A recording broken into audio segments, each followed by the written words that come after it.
हे रघुनंदन, मेरी आवागमन की शक्ति का नाश न कीजिए, क्योंकि मैंने जब अपने गुरु कश्यप जी को ये सारी पृथ्वी दान की थी तो उन्होंने मुझे कहा था कि अब तुम मेरे राज्य में नहीं रह सकते।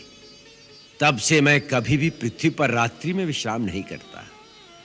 मुझे रात को महेंद्र पर्वत पर जाने के लिए उस शक्ति की परम आवश्यकता है, परंतु आप इस अमोघ बाण से हमारे पुण्य लोकों का नाश कर दीजिए, जिसके साथ नाश हो जाएगी हमारी कीर्ति, हमारा अहंकार और अहंकार जनित हमारा क्रोध।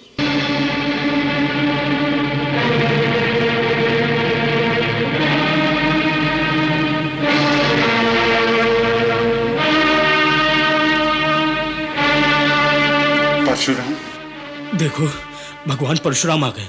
बहुत क्रोध में लगते हैं।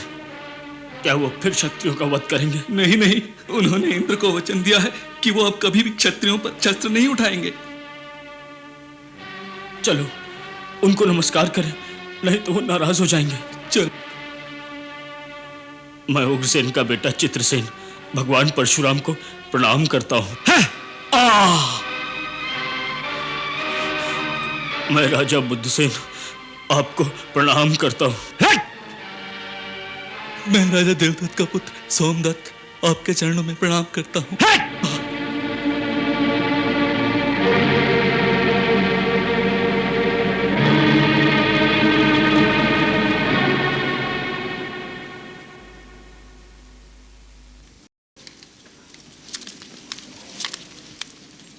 मैं हर्षवलोमा का पुत्र जनक भगवान परशुराम के चरणों में प्रणाम करता हूं। कल्याण हो।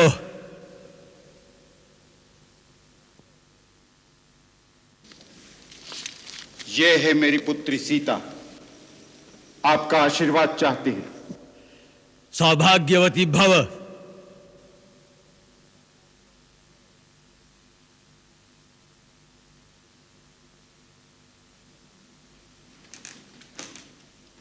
प्रभु, मिथिला में आपका स्वागत। कल्याणास्तु। अभिनंदन है हे जामदग्ने। नमस्तुभ्यं ब्रह्म ऋषि। वत्स, आगे आओ, भगवान परशुराम की चरण वंदना करो।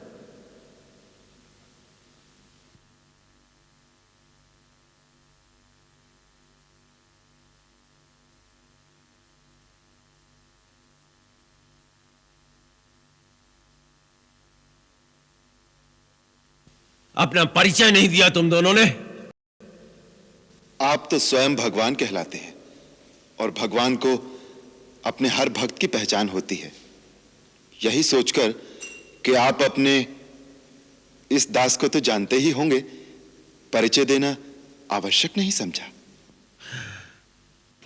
ये अयोध्या नरेश दशरथ के सुपुत्र राम और लक्ष्मण हैं। आप बड़े शुभ अवसर पर पधारे हैं भगवान। आइए, आसन ग्रहण कीजिए। इन मीठे स्वागत वचनों से तुम हमें बहला नहीं सकते मूढ़ जनक। हम महेंद्र पर्वत पर तपस्या कर रहे थे कि शिव धनुष के टूटने की घोर ध्वनि का स्वर सुनाई दिया। हम ये जानने आए हैं कि हमारे आराध्य भगवान शिव के धनुष को तोड़ने का दुस्साहस किसने किया है। बोलता क्यों नहीं मूर्ख? बता बता, किसकी मृत्यु हमें यहां लेकर आई है? जल्दी बता, नहीं तो जहां तक तेरा राज्य है वहां तक की पृथ्वी को हम उलट पलट करके रख देंगे। तेरा सारा राज्य नष्ट कर देंगे, नष्ट कर देंगे। प्रभु, शिव के धनुष को तोड़ दे, ऐसा साहस तो कोई आपका दास ही कर सकता है। उसके लिए क्या आज्ञा है, आप मुझसे कहिए। सेवक वो होता है जो सेवा करे, जो शत्रुता करे उसे शत्रु समझकर उसे दंड ही देना चाहिए। जिसने ये शिव धनुष तोड़ा है वो सहस्र बाहु की तरह मेरा शत्रु है। सावधान जनक, विश्वामित्र, यहां एकत्रित राजागण और इस सारी सभा को मैं सावधान करता हूं कि जहां भी वो अपराधी छिपा हो उसे बाहर निकालकर खड़ा कर दिया जाए, अन्यथा हम उस शिवद्रोही को मृत्यु दंड देंगे। ये समझ लो कि तुम में से एक के भी प्राण नहीं बचेंगे। एक धनुष टूट गया तो उसमें इतना क्रोध करने की क्या बात है? हमने तो बचपन में कई धनुइयां तोड़ डाली, उस समय तो किसी ने क्रोध नहीं किया था। राजा के छोकरे, तनिक होश में बात कर। विश्व भर में सम्मानित महाशिव धनुष को बच्चों की धनुरियों के बराबर समझता है। ये वो धनुष है जिससे शंकर ने त्रिपुरारी का वध किया था। ब्राह्मण देवता, आपको धनुष और धनुष में फर्क दिखता होगा। हम तो क्षत्रिय हैं, धनुष बाण से खेलना हमारा नित्य कर्म है। हमारे लिए तो सब धनुष एक समान है। ढिठाई की भी हद होती है। लगता है तुझे अपने जीवन से मोह नहीं रहा। मुझे मोह है कि नहीं, परंतु आपको इस पुराने जीर्ण धनुष से बहुत मोह दिखाई देता है, जिसके टूट जाने पर आप बच्चों की तरह बिलबिला रहे हैं। रघुवर ने इसे हाथ लगाया और ये टूट गया, इसमें उनका कोई दोष नहीं है। अब क्रोध त्याग दीजिए मुनिवर, बहुत धमका लिया आपने। लगता है कि तू अपनी माता को निपूती बनाना चाहता है। मैंने तो तुझे बालक समझकर अब तक जीवित छोड़ रखा था, और मैं आपको एक ब्राह्मण समझकर आपके ऊपर हाथ नहीं उठाना चाहता। हमारे कुल में ब्राह्मणों का वध नहीं किया जाता, उनकी रक्षा की जाती है। शठ अशिष्ट निरंकुश बालक, कदाचित तूने मुझे केवल एक वेद पाठी ब्राह्मण समझ रखा है। तू नहीं जानता कि मैं क्षत्रिय कुल नाशक, बाल ब्रह्मचारी, अति क्रोधी वह परशुराम हूं जिसने कई बार इस पृथ्वी को क्षत्रियों से विहीन कर दिया। क्षत्रिय राजाओं का सकल नाश करके यह पृथ्वी बार बार ब्राह्मणों को दान कर दी है। इस फरसे से मैंने सहस्र बाहु की भुजाओं को काटा है। इसी फरसे से मैंने बार बार क्षत्रियों का लहू पिया है, और आज तुम्हारे लहू से इस फरसे की प्यास बुझाई जाएगी। आप बार बार मुझे डरा रहे हैं तो ऐसा लगता है जैसे एक बालक फूंक मारकर पर्वत उड़ाने की चेष्टा कर रहा हो। ब्राह्मण देवता, जो वीर होते हैं वो अधिक बातें नहीं करते, वार करते हैं।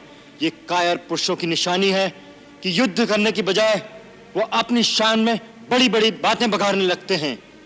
विश्वामित्र, यदि इस उद्दंड बालक की रक्षा चाहते हो तो इसे हमारी आंखों से दूर ले जाओ।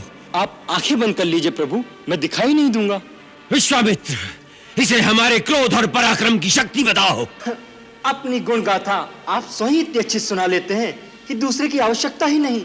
अभी तक अपनी महान गाथा गाते गाते दिन नहीं भरा हो तो सुना लीजिए कि किस तरह आपने एक कर्तव्यवीर कुमार के दोष पर क्रोध में आकर लाखों निर्दोष क्षत्रियों को संहार कर दिया, पिता का ऋण कैसे चुकाया, माता का गला इस फरसे से कैसे काट दिया। सुनाइए सुनाइए अपने महान कार्यों की पूर्ण कथा।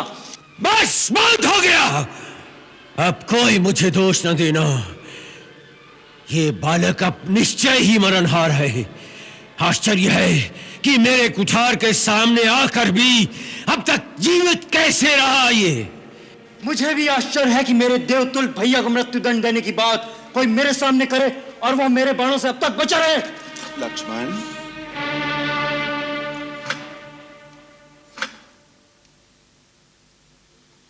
महामुनि, बच्चों के दोष पर बड़े क्रोध नहीं करते। शांत हो जाइए भगवान। तुम चुप रहो कौशिक नंदन। आपको क्रोध शोभा नहीं देता भगवान। यदि बालक कोई चपलता दिखाता है तो गुरु माता पिता उसका आनंद लेते हैं, रोष नहीं करते।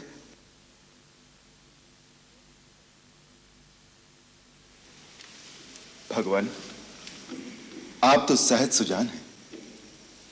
बालक की बातों पर ध्यान मत धरिए। और फिर उसने तो आपका कोई अपराध नहीं किया। आपका अपराधी मैं हूं। मेरे ही हाथ से यह धनुष भंग हुआ है। यदि दंड देना है तो मुझे दीजिए। मुझे अपना दास समझकर चाहे मुझ पर कृपा कीजिए या क्रोध कीजिए या फिर मेरे प्राण ले लीजिए। जिस प्रकार भी आपका यह क्रोध शांत हो सके, मैं वो उपाय करने को तैयार हूं। तुम भी कुछ कम धूर्त नहीं हो। भगवान शंकर का धनुष तोड़कर अब मुझे ही ज्ञान सिखा रहे हो। उधर तेरा छोटा भाई तेरी सम्मति से मुझे भड़काकर, मुझे क्रोध दिलाकर मेरा बल क्षीण कर रहा है, और इधर तू हमसे हाथ जोड़कर बड़ी अनुनय विनय कर रहा है। परंतु ये छल कपट और नहीं चल सकता। तुम समझते हो कि अपने आप को राम कहने से तुम परशुराम का भी सामना कर सकते हो, तो उठाओ शस्त्र और मेरे साथ युद्ध करो। मैं तुम्हें निहत्था नहीं मारूंगा, वीरोचित मृत्यु का अवसर दूंगा, और युद्ध नहीं करोगे तो भाई समेत तुम्हें अभी मार डालूंगा। प्रभु, यदि रण में हमें कोई ललकारे तो क्षत्रिय धर्म के अनुसार हम उससे अवश्य लड़ेंगे, चाहे वह स्वयं काल ही क्यों ना हो। परंतु हम रघुवंशियों का यह भी धर्म है कि हम गौ, ब्राह्मण और स्त्री पर हाथ नहीं उठाते। ब्राह्मण हमारे लिए सदा पूजनीय है और उनकी सेवा करना हमारा परम धर्म है। सो प्रभु और सेवक के बीच युद्ध कैसे हो सकता है? आपकी और हमारी बराबरी कैसे हो सकती है? भगवान, मेरा तो छोटा सा नाम है राम, परंतु आपका परशु समेत परशुराम। आपने अपने राम को अभी तक नहीं पहचाना, परंतु मैं तो आपकी प्रभुता को जानता हूं। आपसे हारने में भी मेरी जीत है। विप्रवंश की असप्रभुताई अभय हो ही जो तुम्हें डराई।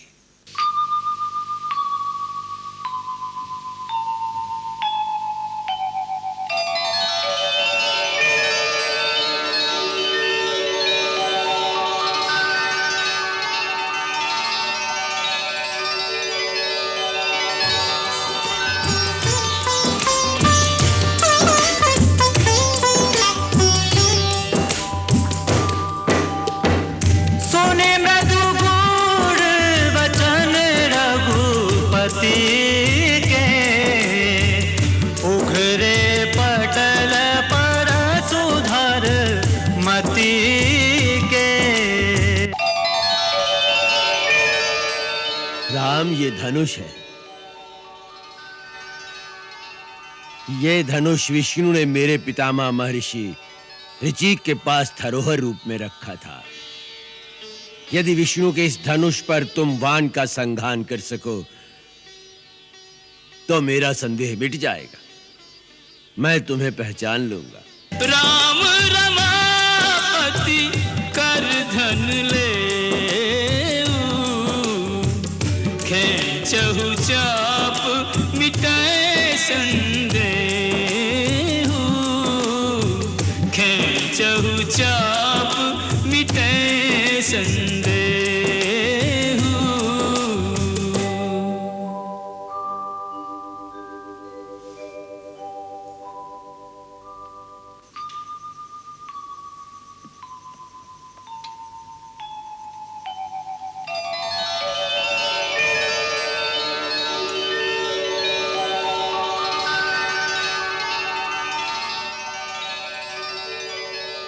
रघुनंदन, आप जानते हैं कि यह दिव्य वैष्णव बाण कभी खाली नहीं जाता, परंतु एक तो आप ब्राह्मण हैं और दूसरे गुरु विश्वामित्र की बहन के पौत्र हैं, इसलिए मैं यह अमोघ बाण आप पर नहीं छोड़ सकता।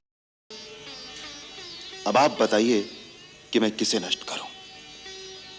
आपके पास मन की गति से सर्वत्र आने जाने की जो शक्ति है उसे, या आपने अपने तपोबल से जो पुण्य लोक अर्जित किए हैं उनका नाश करो। हे रघुनंदन, मेरी आवागमन की शक्ति का नाश न कीजिए, क्योंकि मैंने जब अपने गुरु कश्यप जी को ये सारी पृथ्वी दान की थी तो उन्होंने मुझे कहा था कि अब तुम मेरे राज्य में नहीं रह सकते। तब से मैं कभी भी पृथ्वी पर रात्रि में विश्राम नहीं करता।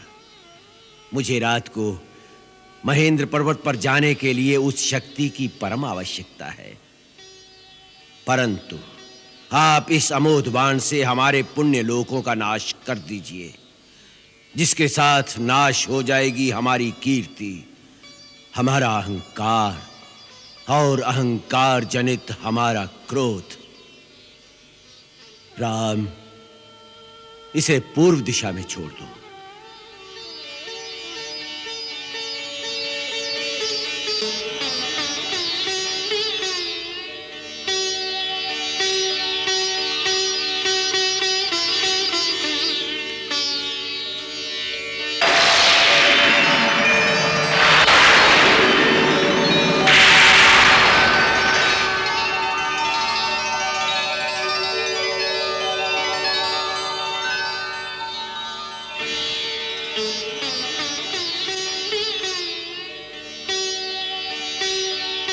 जय रघुकुल तिलक, तुम्हारी जय हो। आपको देखकर श्री राम की माया की प्रबलता दिखाई दे रही है। उनकी माया महाज्ञानियों के मन को भी मोह लेती है। आपका क्या दोष है? उनकी माया के आक्रमण से आज तक कोई नहीं बचा। हे देव, कई दिनों से अंतर में यह प्रेरणा हो रही है कि लोक कल्याण के लिए एक आदर्श चरित्र के इतिहास की रचना की जाए। यह जानने के लिए कि आज की सृष्टि में ऐसा महामानव कौन है जिसके चरित्र का वर्णन करने से संसार का कल्याण हो, मानव उससे शिक्षा ग्रहण करे और उसके द्वारा जो उपदेश दिया जाए वो धर्म, अर्थ, काम और मोक्ष प्रदान करने वाला हो। ऐसे ही एक अनुपम इतिहास की रचना के लिए ब्रह्मा जी ने आपका चयन किया है। इस महान कार्य के लिए समस्त संसारवासी युगों युगों तक आपके ऋणी रहेंगे और आपकी पूजा करते रहेंगे। मैं ये भी देख रहा हूं कि आगे चलकर ऐसे घटना चक्र होने वाले हैं जिसमें स्वयं आपको भी एक मुख्य भूमिका निभानी होगी।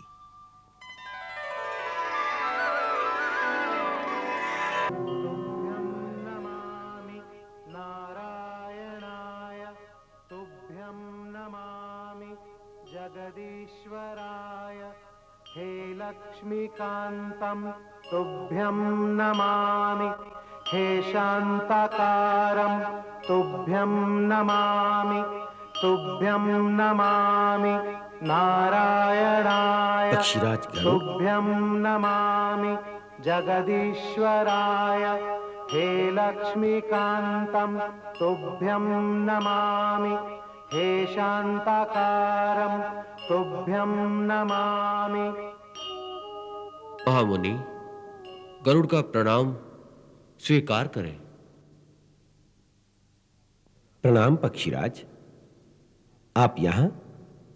आपके प्रभु त्रिलोकीनाथ भगवान का इस समय धरती पर राज्याभिषेक हो रहा है। बहुत से देवता उस दिव्य दृश्य को देखने मानव रूप में अयोध्या गए हुए हैं।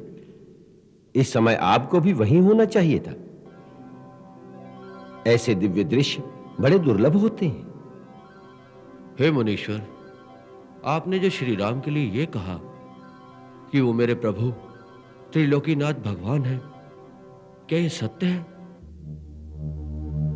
क्या वो सचमुच विष्णु का अवतार है या केवल एक मानव मात्र? यही बात तो मैं आपसे पूछने आया हूं, जिससे आप मेरी शंका का निवारण कर सके। माया के जाल में फंसे हुए मानव के मन में मोह तो होना स्वाभाविक है, परंतु आप जैसे परलोकवासी जो स्वयं प्रभु की सेवा में सर्वदा रहते हैं, उनको भी अज्ञान और मोह ने इस प्रकार भ्रमित कर दिया।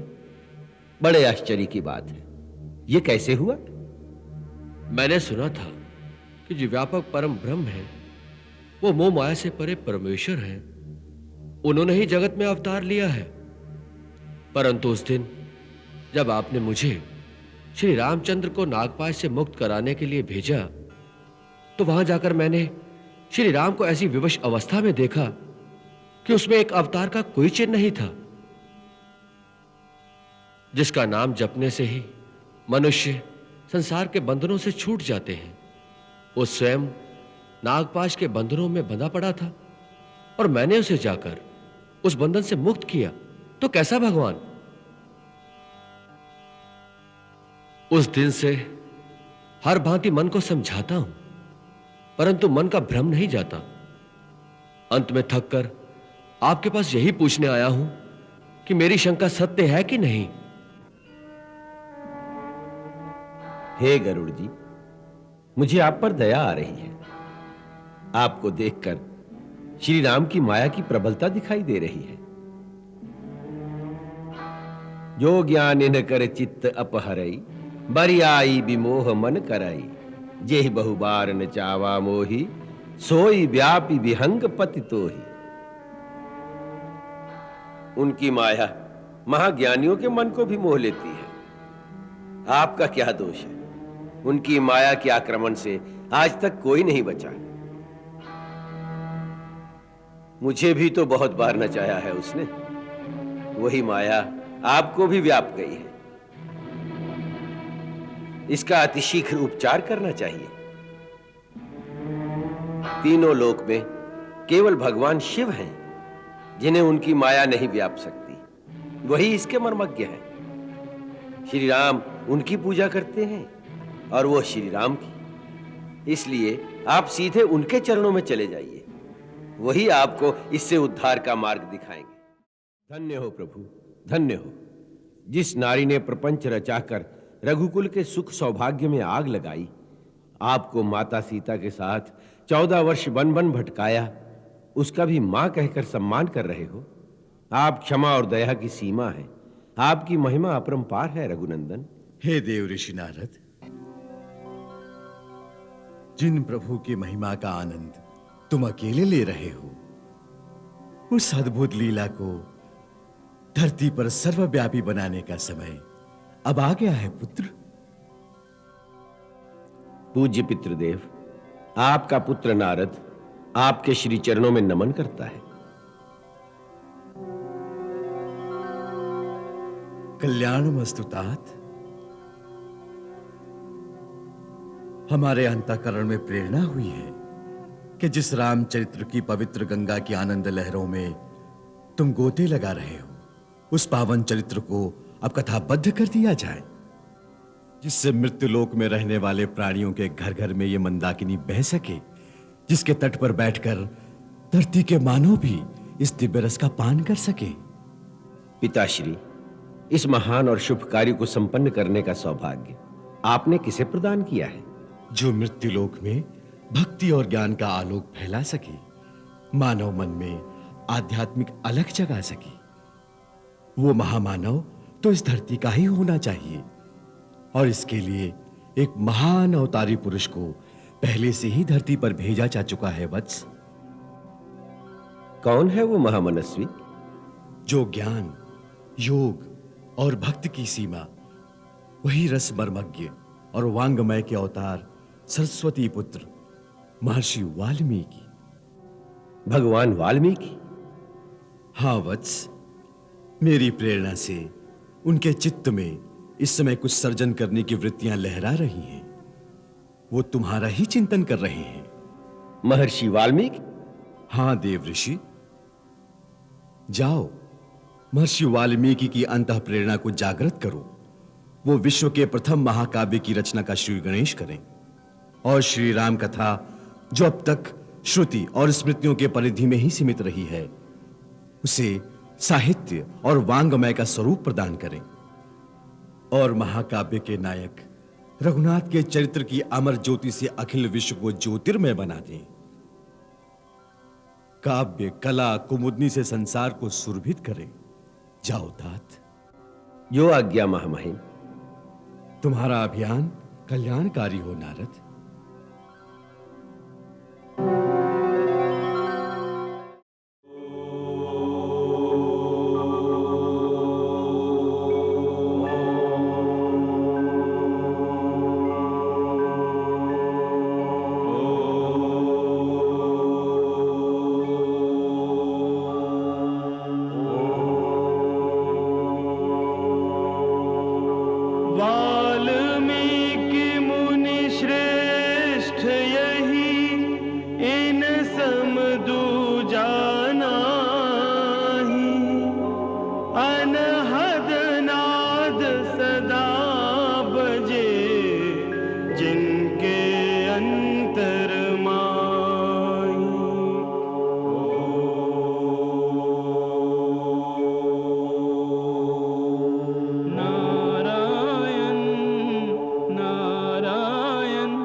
श्रीमन्नारायण नारायण नारायण नारायण नारायण श्रीमन्नारायण नारायण नारायण।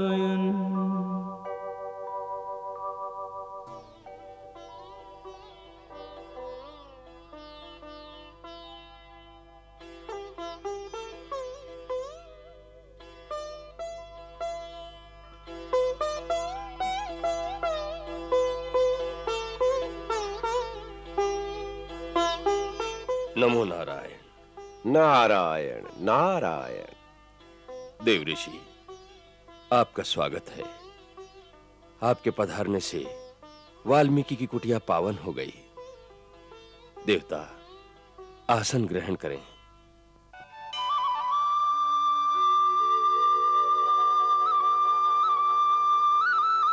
विराजिए।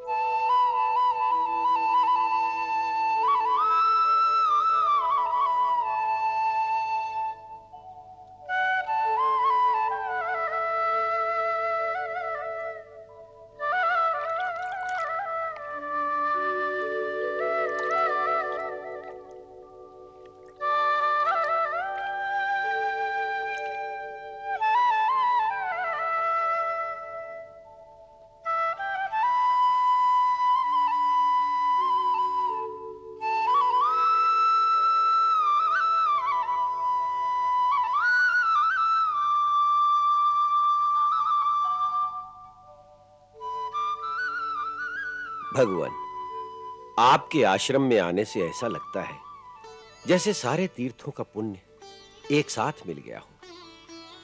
हे देव, कई दिनों से अंतर में यह प्रेरणा हो रही है कि लोक कल्याण के लिए एक आदर्श चरित्र के इतिहास की रचना की जाए। यह जानने के लिए कि आज की सृष्टि में ऐसा महामानव कौन है जिसके चरित्र का वर्णन करने से संसार का कल्याण हो, मानव उससे शिक्षा ग्रहण करे और उसके द्वारा जो उपदेश दिया जाए वो धर्म, अर्थ, काम और मोक्ष प्रदान करने वाला हो। ऐसे पात्र का चिंतन करते हुए मन बार-बार आपके चरणों की ओर आकर्षित हो रहा था, क्योंकि आप सर्वदा तीनों लोकों में स्वच्छंद विचरते हैं।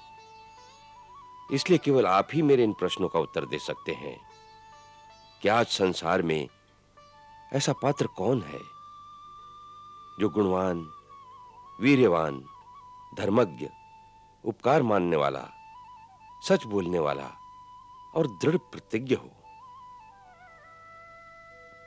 ऐसा कौन है जो सदाचारी है, समस्त प्राणियों का हित करने वाला, विद्वान, समर्थशाली और प्रियदर्शन है। ऐसा कौन है जो मन पर अधिकार रखने वाला है, जो क्रोध को जीतने वाला है, कांतिमान है और किसी की भी निंदा नहीं करता। ऐसा परमवीर वो कौन है जिसके संग्राम में कुपित होने पर देवता भी भयभीत हो उठते हैं।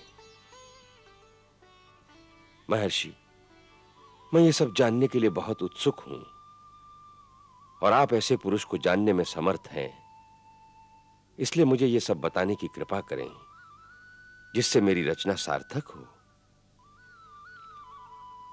महर्षि वाल्मीकि, आपके अंतर में जो इतिहास रचना की इच्छा प्रकट हुई है, यह परमपिता श्री ब्रह्मा जी की प्रेरणा से हुई है। आपने जिस पात्र, जिस चरित्र को अपने इतिहास का नायक बनाने की इच्छा प्रकट की है, वह उचित ही है, क्योंकि शास्त्र ने भी इतिहास की परिभाषा यही की है कि धर्मार्थ काम मोक्षाणम उपदेश समन्वितम पूर्ववृतम कथायुक्तम इतिहासम प्रियक्षते। ऐसा पूर्व वृत्तांत जिसमें कथा का रस हो और जिसमें ऐसा उपदेश भी हो जो मनुष्य को धर्म, अर्थ, काम और मोक्ष प्राप्त करने में सहायता दे, वही इतिहास कहलाने योग्य है। ऐसे ही एक अनुपम इतिहास की रचना के लिए ब्रह्मा जी ने आपका चयन किया है।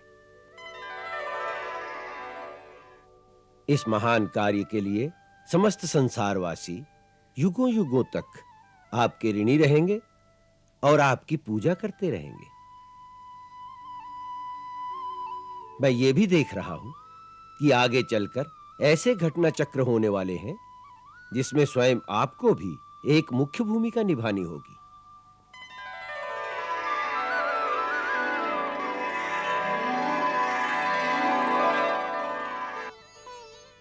मुझे देवऋषि?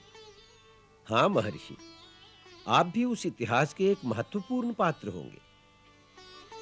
परंतु आपने मुझे यह तो बताया ही नहीं कि उस इतिहास का नायक कौन होगा। अब मैं आपके उसी प्रश्न का उत्तर देता हूं कि जो गुण आपने वर्णन किए हैं, उन समस्त गुणों को धारण करने वाले आज तीनों लोकों में एक ही महापुरुष हैं। कौन है वो? वो इक्ष्वाकु वंश में उत्पन्न हुए हैं और जगत में राम के नाम से विख्यात हैं।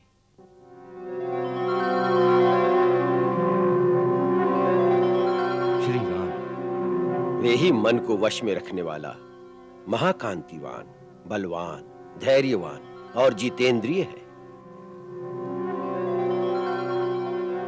वो धर्म के ज्ञाता, सत्य प्रतिज्ञ, प्रजा की हित साधना में लगे हुए यशस्वी, ज्ञानी और पवित्र हैं। जिस तरह नदियां समुद्र में आकर मिलती हैं, उसी तरह सारे गुण श्री राम में आकर मिलते हैं। वो गंभीरता में समुद्र और धैर्य में हिमालय के समान है। वे भगवान विष्णु की तरह बलवान हैं। वे क्रोध में कालाग्नि के समान और क्षमा में पृथ्वी के सदृश है। अपने पिता के वचन की रक्षा के लिए 14 वर्ष का वनवास काटने के पश्चात अभी-अभी उनका राज्याभिषेक हुआ है और इस समय उनकी प्रजा रामराज का सुख भोग रही है। श्री राम कथा से बढ़कर संसार में दूसरी कोई कथा नहीं होगी। महर्षि, क्या बताऊं? ये श्री राम कथा अपूर्व है, अनुपम है, कल्याणकारी है, सब सुखदाई है। राम कथा सब विधि सुखदाई, राम कथा सब विधि सुखदाई। राम कथा की निर्मल गंगा, शीतल गंगा, उज्जवल गंगा अविरल बहती आई। राम कथा सब विधि सुखदाई है, ये कथा सब विधि सुखदाई।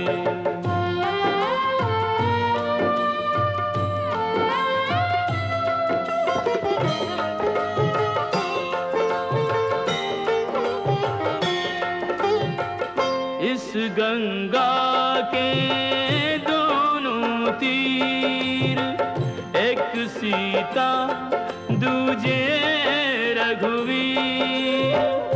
उच्च हिमालय दशरथ भूप, कौशल्या गंगोत्री रूप। राम लखन और भरत शत्रुघ्न, चार दिशा में चक्रवर्ती सम चर्चित चारों भाई। राम कथा सब विधि सुखदाई।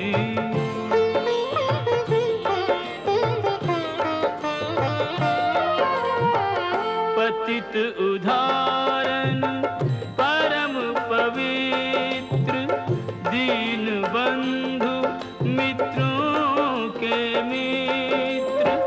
रघुवर सर्व गुणों की खान, पुरुषोत्तम भगवान, तीन लोक में एक न ऐसा सहज स्वभावी, सब में व्यापक श्रीयुत श्री रघुराई। राम कथा सब विधि सुखदाई, राम कथा सब विधि सुखदाई।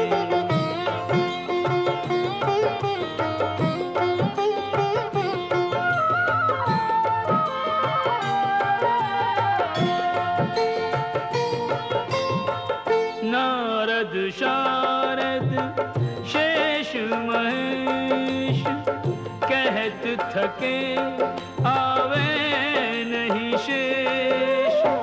धर्म मूर्ति आदर्श स्वरूप, सीतापति त्रिभुवन के भूप।